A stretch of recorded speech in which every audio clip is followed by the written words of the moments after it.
He is a fan favorite among tertiary characters in The Lord of the Rings. After taking Peregrine Took under his wing, he would find his love for his captain and duty to his lord at odds with one another, yielding deadly results.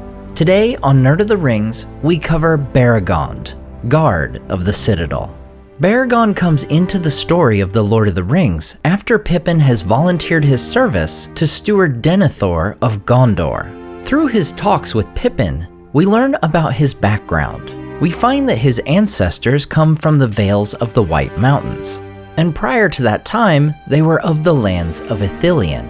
As for Beregond, he dwells in Minas Tirith, where he serves in the 3rd Company of the Citadel. These soldiers of Gondor, also known as the Guards of the Citadel, are tasked with protecting this highest and most important tier of the city.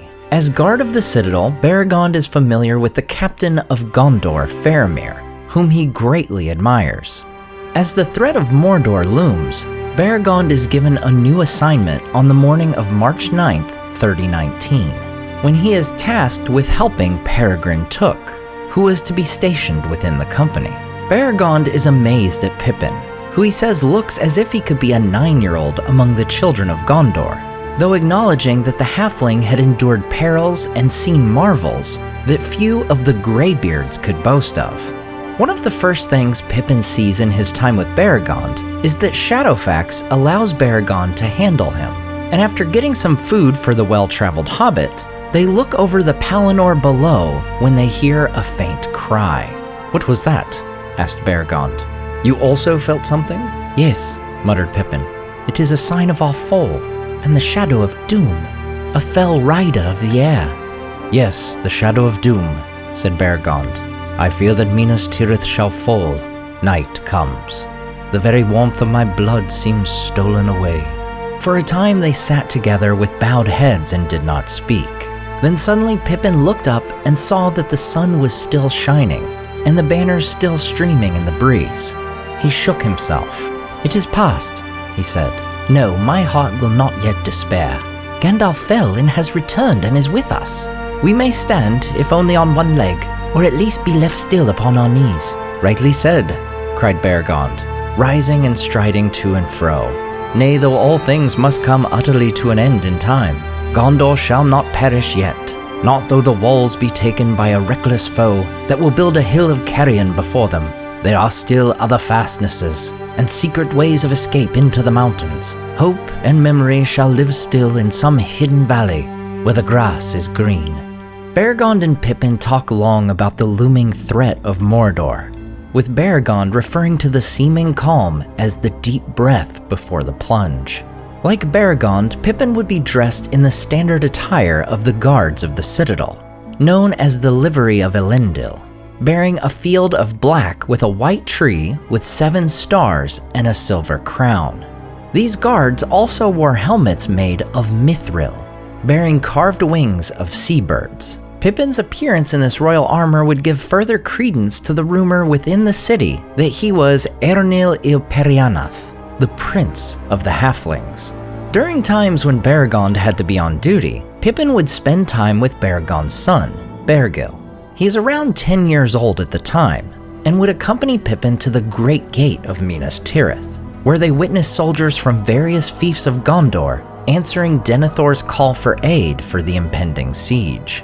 The siege would indeed come, and during the Battle of Pelennor Fields, Beregond is stationed at the gate of the Citadel, where he sees a familiar face. The sentinel hailed him as he went by, and he recognized the voice of Beregond. "Whither do you run, Master Peregrine?" he cried. "To find Mithrandir," Pippin answered. "The Lord's errands are urgent and should not be hindered by me," said Beregond. "But tell me quickly, if you may, what goes forward? Whither has my lord gone? I have just come on duty, but I heard that he passed through the closed door, and men were bearing Faramir before him." "Yes," said Pippin, "to the silent street." Beregond bowed his head to hide his tears. "They said that he was dying," he sighed, "and now he is dead." "No," said Pippin, "not yet. And even now his death might be prevented, I think. But the lord of the city, Beregond, has fallen before his city is taken. He is fey and dangerous. Quickly he told of Denethor's strange words and deeds. "I must find Gandalf at once." "Then you must go down to the battle." "I know. The Lord has given me leave. But, Beregond, if you can, do something to stop any dreadful thing happening." "The Lord does not permit those who wear the black and silver to leave their post for any cause, save at his own command." "Well, you must choose between orders and the life of Faramir," said Pippin. "And as for orders, I think you have a madman to deal with, not a lord. I must run. I will return if I can." Here we find Beregond's love for his captain and his duty as a guard of the Citadel at odds. Ultimately, protecting Faramir from being slain is more important than his post, and he rushes to the silent street. The guard of the street refuses to let Beregond pass, and draws his sword upon him. In the haste of the situation, and having no other recourse, Beregond slays the guard. 2 further servants of Denethor's guard are killed as they attempt to light the funeral pyre, and when Gandalf and Pippin arrive, Beregond is standing at the doorway, sword drawn, to ward off any others who would seek to obey Denethor's madness. Gandalf says to Denethor, "And at the least you shall not rob your son of his choice while his death is in doubt." At those words, Denethor's eyes flamed again, and taking the stone under his arm, he drew a knife and strode towards the bier. But Beregond sprang forward and set himself before Faramir. "So," cried Denethor, "thou hast already stolen half my son's love. Now thou stealest the hearts of my knights also, so that they rob me wholly of my son at the last. But in this at least thou shalt not defy my will, to rule my own end." Denethor takes matters into his own hands, lighting the pyre and casting himself upon it. Gandalf, in grief and horror, turned his face away and closed the door. For a while he stood in thought, silent upon the threshold, while those outside heard the greedy roaring of the fire within. And then Denethor gave a great cry. "So passes Denethor, son of Ecthelion," said Gandalf. Then he turned to Beregond and the Lord's servants that stood there aghast. "And so pass also the days of Gondor that you have known. For good or evil, they are ended. Ill deeds have been done here, but let now all enmity that lies between you be put away, for it was contrived by the enemy, and works his will. You have been caught in a net of warring duties that you did not weave. But think, you servants of the Lord, blind in your obedience, that but for the treason of Beregond, Faramir, captain of the White Tower, would now also be burned." Beregond would assist in carrying Faramir to the Houses of Healing. There he would stand guard over the new steward of the city in his injured state. Later, Pippin would run into Beregond once more, who was running errands for the healers. After the battle, Beregond and Beregond would be present when Aragorn comes to heal Faramir and the others in the Houses of Healing, confirming that the king, who possessed the hands of a healer, had returned. Yet there was another battle to be fought, and Beregond would make the journey with the men of the West to the Morannon to draw the attention of Sauron. This battle, which could have so easily been futile, would see Pippin and Beregond serve side by side under the command of Prince Imrahil of Dol Amroth.